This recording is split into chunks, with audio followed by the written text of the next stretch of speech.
Hey, deserving listeners, it's time for me as a couples therapist to continue watching Love is Blind, the reality TV show. Let's go on to episode 8, and then I will react. Let's see what happens. I've been wanting to sit in a room together and talk things out together. You know how, Are you on your phone? See, I don't do that. We're in the gym, and I was pausing my music because it was still playing. You're on Instagram, you're on social media, and you're like this, talking to me. Like, yeah. They're jumping to anger, they're jumping to accusations, they're jumping for tit for tat, instead of going to what's really happening for them, I'm guessing, because humans are like this, is when the other person is on their phone and they're trying to reach out and get a connection or at least get their attention. It hurts to see someone on your phone ignoring you or shutting you out or, distracted by other things when you're trying to have some together time. It hurts. It hurts our feelings because it shows that maybe this person doesn't love me as much as I love them, or they don't love me as much as I want them to love me, or they don't like me as much, or I'm not interesting enough, or there are other people more interesting than me. All these are rejection signals that are felt emotionally as pain and hurt. We evolved to have those feelings. When people move away from us, we feel that pain, and that motivates us to do something about it. In our society, and maybe a lot of societies, it's a lot easier to express anger. It's a lot less vulnerable. You're strong. When you're angry, you're strong. When you're hurt, you're weak. And we don't like to be weak, especially men in our society, but women as well. So they're yelling at each other and they're trying to win the argument. You're on your phone all the time. No, you're on the phone all the time. When, again, if I was there, I'd be like, whoa. Damien, when you see her you're talking, it sounds like you don't like it when she's on her phone and you're trying to get her attention, or, the two of you are having some quality time. Is that true? Yeah, I don't like it. When you see her on the phone, how does that make you feel? Well, I don't know. Well, I've had so many conversations like this as a therapist with people. It can take a long time because not everyone can even admit that they're hurt by the rejection. Same for her. You just looked at him. He was on his phone. You wanted to talk about your wedding. That's a big deal. And you got like a little bit of a sense that he wasn't invested in having the conversation about the wedding. It makes sense that you'd be hurt because it's a little signal of like, wait, is he into this or is he not into this? That's okay. The feeling is okay. Express the feeling. Give the other person a chance to step up to the plate, rise to the occasion, and say, I'm sorry, I didn't make you. Like if she said, okay, so you're on your phone. I'm not accusing you of anything, but when you did that, it made me feel like you don't really care about the wedding. Can you reassure me that you love me and that you care about the wedding? Now, he should be non-defensive. That promotes non-defensiveness from him because he's not being accused. But he might get defensive because there might be an accusation kind of laced in there. And he might come back, well, you're on the phone all the time too. And then if I were there, we'll get to your, hurt in a second, but let's just, attend to her hurt. Tell her how, you feel about that. You'd be like, well, I'm sorry. When I was on the phone, I wasn't trying to reject you. I was just turning off my music. I'm sorry. I'm here for you, and I do love you, and I am dedicated to the wedding. Okay, Damien. Now launch into your feelings from the past. Well, when she's on the phone, okay, then we again go to his feelings. Okay, when she, so you got to walk yourself through that because, like I've been saying in previous episodes, people are not modeled this way of functionally communicating, and they might think it's corny, or they might think it's weak, or they might not even know it's possible. And so, that's what I think of when I think of this. Let's continue watching.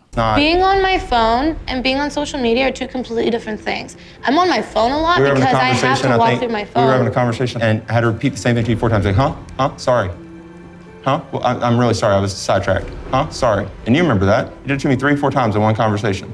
So. This is fucking bullshit. When I was born, my mom she just turned 20, actually. She met this guy, and they decided to get married. So then she got pregnant. Their marriage obviously was not good. You would think that a couple that was married would be excited about having a baby, but apparently he was not. So he wanted her to have an abortion, and she refused to do that. So he said he didn't really want to hang around for it. Damn.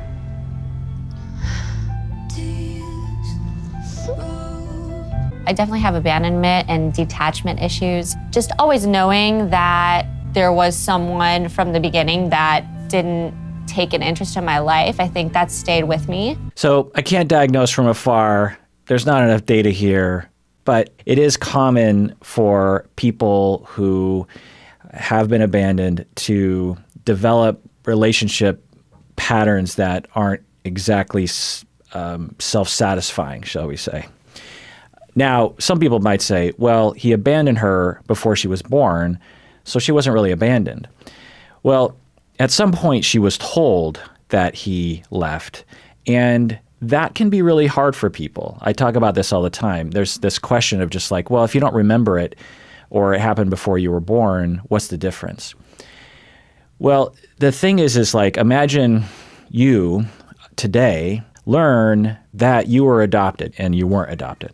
And even though you had two wonderful parents who adopted you and raised you well, it's still going to change your story. Now, not everyone reacts differently to this, but many people do react with a hurt that they feel of, well, what was wrong with me? Why didn't my biological parents stick around to parent me? And although our conscious mind or our rational mind understands that it's fine, I was raised by at birth I was adopted by these other people, and they're lovely people, and I wouldn't have it any other way. But there's an emotional impact of that story of rejection that gets past our rational mind sometimes and affects us. And it's possible that someone like Jessica could internalize that as, I'm rejectable. There's something wrong with me. I'm not good enough, particularly if she was told when she was very young, because it's harder to process that when you're younger. It's not easy to process that when you're older either. And through that complex of, am I lovable? Am I not? Am I rejectable? Am I not? Is anyone going to love me? Am I not? You have to build up defenses to protect yourself from that. One of the defenses that you might build up is kind of a self-sabotage, where you end up being attracted to people who are likely to leave you. And there's this subconscious desire to gain control over it. And there's this thing of just like, well, if I choose someone that I know is going to abandon me and isn't going to be available to me, then I feel like I'm in control of the situation. We have a lot of needs, and one of the needs we have for is power and control. And when people leave us, one of the needs that it frustrates is our need for power and control of like, I want people to stick around, and I want to have the power to influence that situation. And when we don't have the power to do that, then sometimes we look for ways to gain power, and we might gain power by either choosing people that are going to leave us. Subconsciously, we feel like we're satisfying that power. We might also choose to be with people and then reject them, because for Jessica, she has chosen Mark, and from the beginning, seemingly, it's hard to know, but seemingly she knows she's not going to be with him. And so she's repeatedly rejecting him in these very, subtle and some overt ways over the span of this TV show. She has now become the abandoner, and sometimes that's an effort to gain power. Of like, well, to avoid being abandoned, then I'll become the abandoner. And what a useful way to do that is to get someone to fall in love with you, get someone close to you, and then like kind of push and pull with them. Now, I'm not saying Jessica's doing that, but I have seen that before. It's not a conscious thing, and it's not something that someone's like wakes up in the morning and goes, hee, I'm going to push, pull, and reject someone subtly over time. No, it's a reaction to deep pain and deep self-esteem problems. The other thing that I would also conceptualize this as is we tend to recreate our past relationships in our current relationships, whether we want to or not, particularly if we have a complex around them, if these relationships haven't been fully grieved or processed or healed. And she is now recreating a situation where there's distance and abandonment and uncertainty and ongoing pain, a relationship that she imagined in her mind as, her biological father leaving her. Anyway. Wow. What you've told me tonight, I'm thankful and I'm blessed to have the opportunity to be able to sit here and even talk to you remotely about your story and where you come from. You have no idea the amount of respect I have for you on top of the amount of love I have for you. And tonight, I can't diagnose, I can't say for sure, but maybe it's just something about Mark that kind of rubs me wrong, and I'm having some countertransference. We always have to allow for that. But there's something about the way that he talks that seems performative to me. It seems like he's trying to be a good boyfriend rather than just being a human being, which would allow sort of goodness to come out of him. I'm sure Mark has goodness in him, but he's on such shaky. I feel like he feels he's on such shaky ground. He always has to perform well, of course there's all these cameras on him, so that, that doesn't help. But I think he's in this moment, it looks like he's trying to be this really excellent, fiance rather than just being a human being, which usually makes you into a good fiance, if that makes any sense. You keep getting upset over every little thing I do, whether it's good or bad, right? And blow-ups and arguments, you just get up and jet. And I understand that's you saying, that's me, that's what I do. But some days I feel like I'm dragged along, like I am a toy, a game, a pawn. Okay, so this is definitely in the direction of functional communication. He's not saying, what's wrong with you? You're a terrible person. He's saying, when you do this, it makes me feel this way. And he's saying, it makes me feel like I'm being dragged along, like I'm a pawn. And he's not saying it in my, receiving of this message as a aggressive, hostile message. I think he's exhibiting vulnerability in this moment. A more direct statement would be, I feel rejected, I feel hurt, it makes me sad. These more kind of, but if the message is getting across, then great. And we'll see how Giannina reacts to this. And something that I don't understand. I feel like something's missing now. This wasn't the girl I saw in the pods. This wasn't the girl I fell in love with in the pods. I mean, we developed something there. And since we've gotten back, like, seriously? The social media, the texting. So, yikes.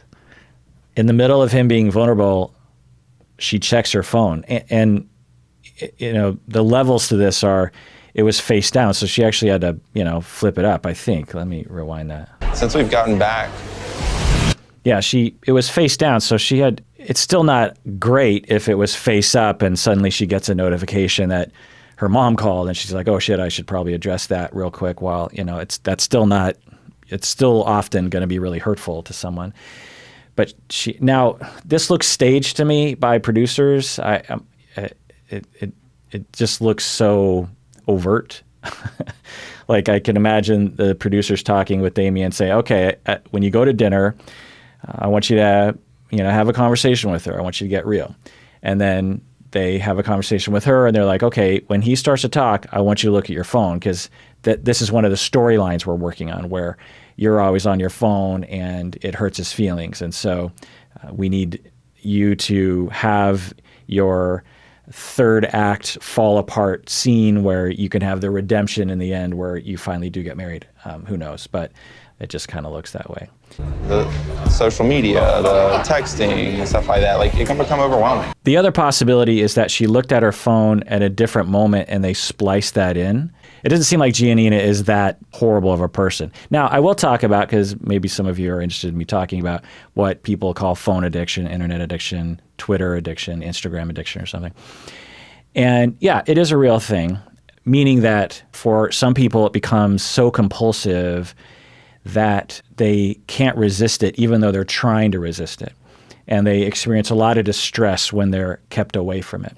Now, some people don't like to use the word addiction when it comes to behaviors like gambling or phone or sex or this kind of thing. But so a better word might be compulsion.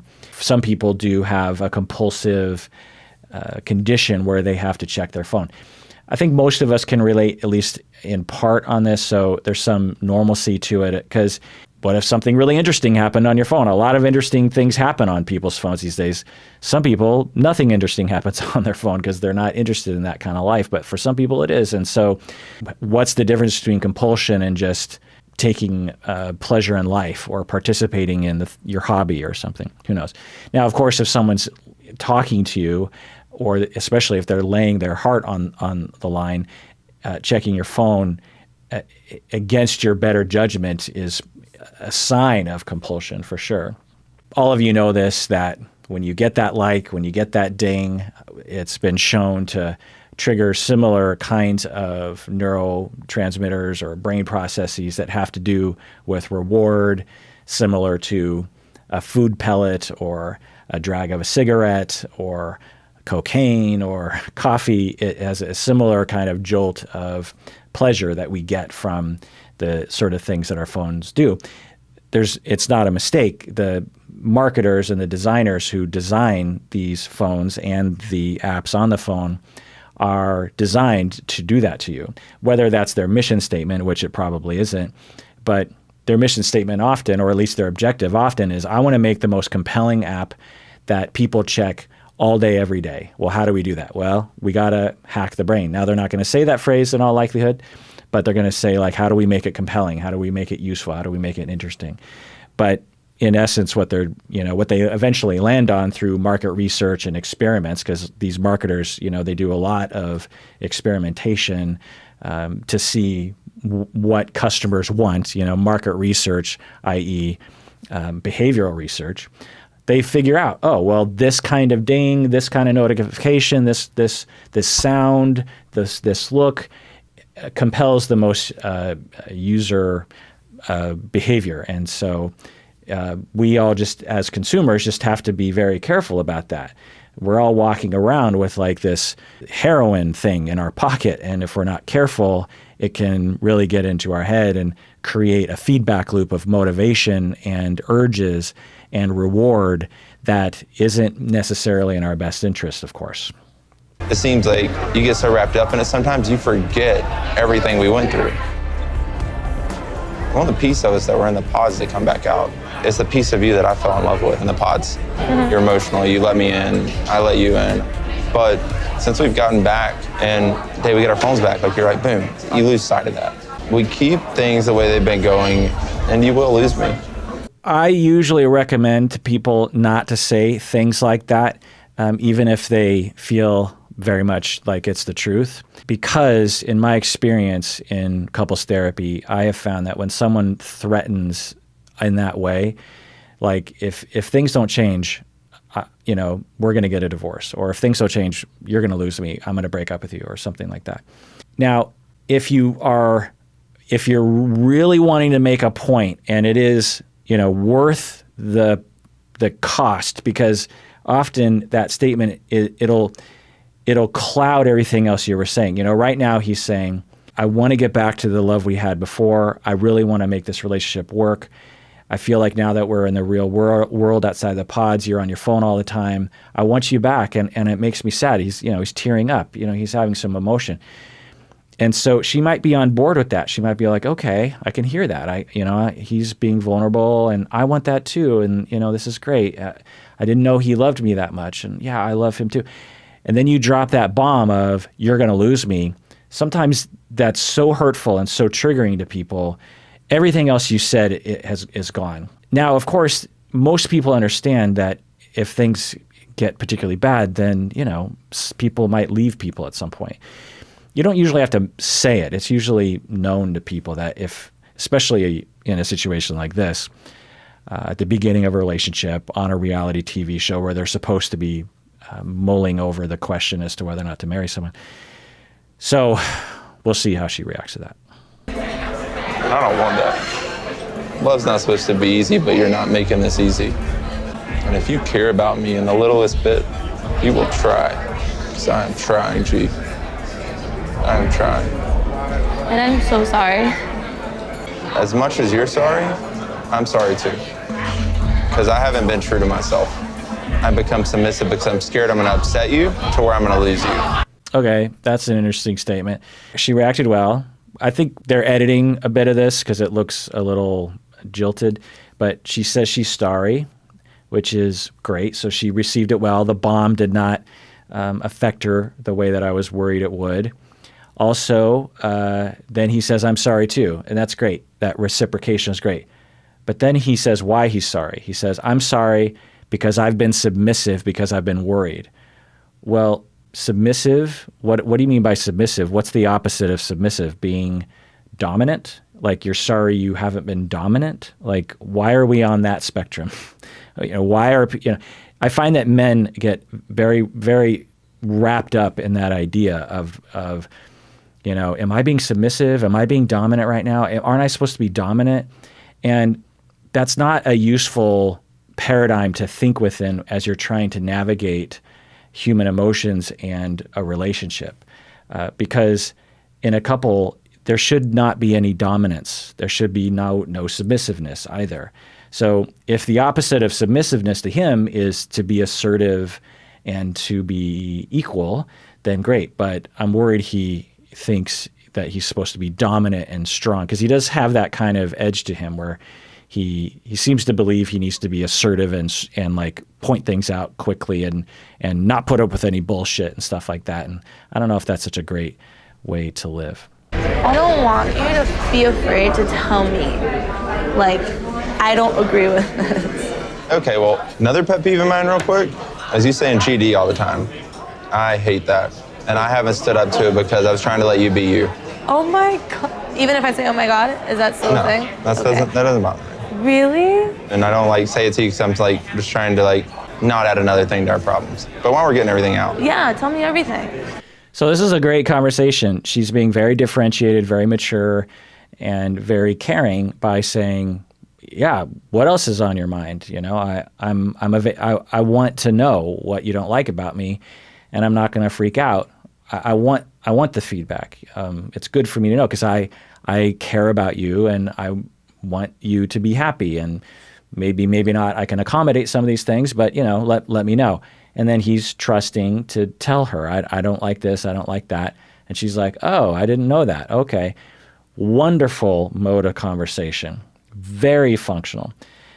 This is furthering my hypothesis about this couple, that they have the differentiation and the maturity to withstand or to build a functional relationship and cultivate that between the two of them. And they have a lot of emotional reactivity that can explode and have some fiery moments, but they also have lots of intimate and vulnerable and caring moments and open moments like this that offset the difficult moments.